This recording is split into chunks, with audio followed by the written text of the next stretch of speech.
Thank you for joining us today for another exclusive interview sponsored by Immovet. Help your horses reach their maximum potential with Immovet's line of natural homeopathic products. I'm your host today, Aurelian Jermian. So today we are joined by Rodney Douglas, the racing manager for Pinecliff Racing, where he oversees the career of the phenomenal Giga Kick.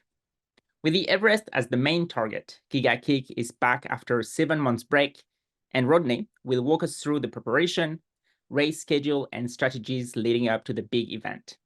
We'll also explore the incredible journey of Giga Kick, his strengths as a racehorse, and the future aspirations for Pinecliff Racing.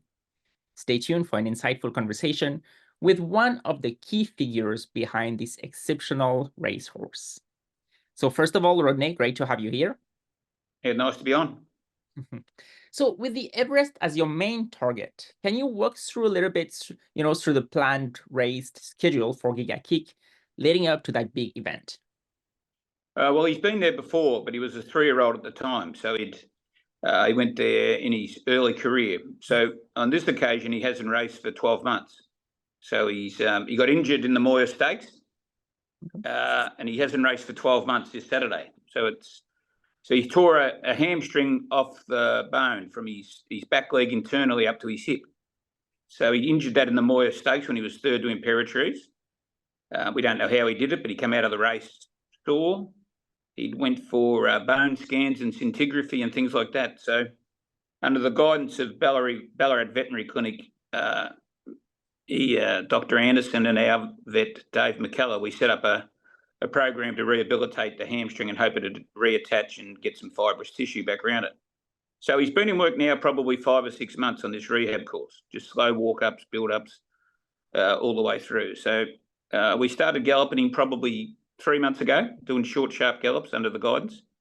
We sent him back for more ultrasounds, and the hamstring, fortunately, is reattached and it's as strong as it's ever been. Oh, so wow. with that in mind, we had enough time to build up to go to the Everest, which is our plan. So ideally, this was the first up race. We could have gone here Saturday or gone to Moonee Valley. We didn't want to go back to Moonee Valley, based at Giga Kick's best form's been in Sydney. So we've elected to go to the Concord Saturday. So he had a jump out about 4 weeks ago at Mornington, over 800 metres, which is all documented in his form, and went quite well. We then trialled him up here in Sydney 2.5 weeks ago. James McDonald trialled him. It was on wet ground and he went okay, but we were sort of not convinced, that he handled the soft track. And then last Friday, James trialled him on the course proper at Randwick, and he trialled like his old self. He went really fast and picked up good horses, and he's come through that really good. He did a piece of work yesterday with Clayton on him, who trains him, who's my nephew. And he galloped on the outside the course proper on Tuesday. He galloped on the course proper, and the horse seems now back to his old self. So Wow. He's got a bit of weight Saturday, 60.5. He carries a penalty, but 6 of the 7 of the last winners have won that race with the penalty, because it's the good horses race leading into the Everest. So the Nature Strips, Eduardo's and Red Zells and all those horses have won it. So, yeah, even though he's 12 months off the scene, he's such a very good horse. We're not discarding that he might even win on Saturday. Sounds great. Wow. Yeah. He's doing much better then. That's hopefully good too. Well, he's rehabilitated and the hamstring is strengthened. It's something you probably wouldn't have known years ago, but with the technology now, you're aware of what you can do with them. So, oh wow, yeah, he's had a long build up, and we're very happy with him. Well, that's good to hear. Perfect. Yep. So you mentioned he had like a 12 months break, right? Yes. So were there any training adjustments, to make sure that he would be his best, especially for the Everest? Well, yes. So timing wise, we had to see how long he'd have off. So he had to be rested and confined so that the hamstring actually, in terms of like a footballer, I suppose, you've had to rest the hamstring and then you've had to rehabilitate it and strengthen it up. So that's what we've done. I think he's been in work, well over 5 months now. So he's had a long, slow build-up of trotting and water walkers and treadmills and all that sort of stuff. So, and on the way through, it's been monitored with ultrasounds and things. So, yeah, we didn't know whether he'd be ready for the Everest. It depended. If he'd had a few tears in the hamstring, he wouldn't have been heading towards an Everest. But timing-wise, he's got this race Saturday, and then 4 weeks he'll go to the Premier Stakes, and then 2 weeks later is the Everest, all being well, and he holds together. And his 2 week backups have been when he's won the Everest, and he's won an all-age stakes in those Group 1. So, you know, he's very dominant on a 14-day backup. That's great. That's very helpful. Yes, it is. Perfect. In various interviews, Clayton Douglas has mentioned that Giga Kick has matured, physically. How do you think this development might have given him maybe an edge in the Everest compared to his win as a 3-year-old? Oh, well, just maturity with horses. You know, actually, when he won the Everest, he wasn't 3 by birth date. He was still 2. It was about 2 weeks later was his birthday. So he was very immature. We weren't convinced that he could win an Everest, I might say, but because he was so brilliant at the time, we decided to throw the dice and have a crack. And, you know, he beat the best sprinters in the land we had here at the time with the nature strips and all those horses. So, and when he got injured 12 months ago, he was still an immature sort of horse. But now he's grown a fair bit. He's probably 40 or 50 kilos stronger than what he was. And this is probably, a lot of this has been to contribute with the slow build-up, you know, with his muscle dried up. So to me, he's a lot stronger. Whether he's faster, I'm not sure, but he certainly hasn't lost any of his ability in his lead-ups to this race. Excellent. And with the Concord Stakes and, Premier Stakes as lead-up races, what specific aspect of Giga Kick's performance will, you or trainer Clayton Douglas be looking at to gauge his readiness for the Everest? Well, he's raced Saturday with just, we ideally love to see him win, but if he's finishing strongly, which he will be up the hill at Randwick, you just want to see a fast finishing performance because he gets off the speed, and if he could win, that'd be great. But if he runs second or third and finishing strongly and he's a bit rusty first up, we'll accept that. And then 4 weeks later, we've got to get him fit for the Premier, which is a Group 1, which ideally you want him to nearly be winning that if he's going to be going to an Everest and being, one of the favourites. That sounds great. Yeah. And, as you mentioned, he's won the Everest as a 2-year-old. How does the team strategy or approach maybe differ, this time around? You mentioned he feels stronger. Well, he was. I mean, I think he was going very good last year, but his first up run was the Moir Stakes last year, and the 1,000 metres at Moonee Valley behind Imperatrice, where he blundered the start, missed the start 4 lengths, and then the jockey made a bit of an error and took off on him mid-race, and he only got beat a length and a half in track record time. So that was probably a great performance. He would have had another run after that and then headed into the Everest. So it's a very similar build-up. We think he peaks third up. He's a lot stronger, been off the scene a bit longer this time in, so it'll be interesting to see. But I think Clayton's got him. He's done a good job with him. He's done a lot of groundwork with him and fitness and things. So I think you'll find that he won't be far away from winning on Saturday. Very nice. So there's definitely a team efforts, to bring him to the best. I can imagine. Yes. Well, he's owned by a wealthy owner, and Jonathan Munns, he's got a lot of racehorses and breeding stock and things. So normally, we have raced a lot of fillies that are looking for black type and things, but he's a gelding. So now he's won $9.5 million, which he's been our greatest ever stakes winner. So prize money earner. So for the team. So we're now just hoping that we can get him back to his best. He's only 5-year-old, so he's not an old horse. So a lot of those good horses that won Everest when they're 7 and 8-year-old. So hopefully we've got him around for a fair bit longer. That sounds great. I'm talking a little bit more about his strengths. What do you consider his greatest strengths, looking back at his past triumphs as a racehorse? How does Clayton Douglas plan to leverage these in the Everest?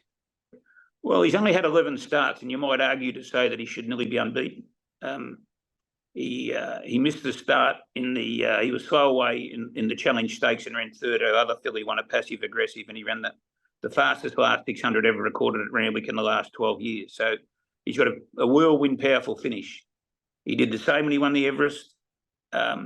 He ran second in the TJ Smith to I Wish I Win on really heavy tracks, which we don't think he appreciates, and Zach Purton rode him and come back and said that. So, and we rode him a bit close. He probably could have won both those. His last start was in the against Imperatrice, and he was slow away and fractious in the barriers. And he probably, if he jumps even, you could argue to say he could have won that. So there's 10 of the 11, and he got beat down the straight in the Spring Champion Stakes, the VRC Sprint, and he had a checkered passage. Like he could have won that. So you're sort of getting to the stage where he could have won 11 of 11, but we don't think he's black caviar, but he's got such a whirlwind finish in a track like Randwick. It suits him because it's got such a big rise in the straight. His powerful finish is what he'll do. If he's within 3 lengths of him getting to the 250 metre mark tomorrow, and his fitness holds out, he'll take some beating. That sounds pretty good. Yeah. Let's talk a little bit more about yourself. How did you get involved with Giga Kick, and Pine Cliff Racing? I was foreman about 25 years ago for a gentleman called Tony Noonan who traded Mornington. He had a lot of horses for the owner, Jonathan Munns. And at the time they had a separation, and he gave about a third of his team to Jim Conlon, who'd had success with some of his horses. And he put me in as a private trainer to train for him then. We went about 4 or 5 years with, medium success. And then Jonathan wanted to send his horses all around the country and give them to some of the bigger trainers because he's a big breeder and things. So I went from being the private trainer to the racing manager. So that's been probably 20 years now. I've worked with Jonathan just as his racing manager. I don't manage the bloodstock as in the broodmares and foals, but when they're racing and turn into yearlings and broken in, they come to me and we discuss where they go. And that's how Clayton got Giga Kick, because that season I think we had 40 yearlings, and he was probably the least bred one of the lot. And I recommended to John to give him to my nephew, and as it be, he was probably a $20,000 yearling, which we were selling yearlings for $1 million and $500,000. We kept this one. Our bloodstock agent, Dean Hawthorne, decided to keep him, and we give him to my nephew. And as it turns out, he's been finished up to be the best horse we've ever had. I can imagine. For sure. So it's a fairy tale thing from my nephew. Well, you mentioned the best you've ever had. I'd like to get more into the specific. Are there any other stable stars that you're especially proud of? We had a filly called Charles that we raced with Arrowfield. She won 3 Group 1s. We had the champion 2-year-old of his year called Maurice with Gay Waterhouse, who unfortunately broke his shoulder in track work, but he was the champion 2-year-old. Jonathan owned a major share of him. We had horses like Rekindled Interest, who's out of this horse's family, that ran second in the Cox Plate and things like that. So Jonathan's had numerous good horses. And recent years, Super Step is now a very good stallion. He won the Caulfield Guineas and things like that. So yeah, he's had great success, and he breeds a lot of nice horses, and he deserves the success he gets. Very nice. And now you mentioned the Premier Stakes, of course, but looking beyond the Everest, and I guess beyond the potential Premier Stakes, what long-term goals do you have for Giga Kick's career, and how do you see him potentially, shaping your stable's future? Well, he'd be a horse that'll be run by run. If he's Premier Stakes, if he happens to go and win the Everest, we've got an option of bringing him back to Melbourne for the end of the Spring Carnival, which is I think it's a $3 million sprint up the straight, which we could probably run him there. He's had a couple of runs up the straight and won. He won the Danehill and won a 2-year-old race there. So we'd probably bring him back there and highlight him to Victoria. Mm-hmm. Then I assume he'd have to have a spell before the autumn, and we'd probably bring him back up for races like the TJ Smith and all age stakes and those sort of races that he's won and been competitive in, and maybe winter him in Brisbane where he won the Doomben 10,000 2 years ago. They're all million plus races, so that's where you'd head with him. And whether Jonathan wants to take him overseas to Royal Ascot, that's his call. Pardon me, but I'm not sure that he'll do that. Okay. Any plans maybe to go abroad in the I guess long-term future? No, I don't know. I mean, we probably could look at Hong Kong with him, I suppose, things like that.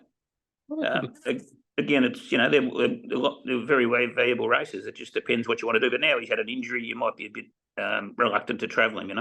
Yeah, that's true. Yeah. That involves, I guess, injuries gets complex in this aspect. Well, yeah, you've just got to monitor, and True. He's won $9.5 million. How far do you go? You would just look at the horses. Well-being is probably at the top of what we're wanting to do as well. I can understand. Well, that was it, Rodney. Thank you very much. Good as go. That was the last. Lovely to speak to you. Perfect. Yeah.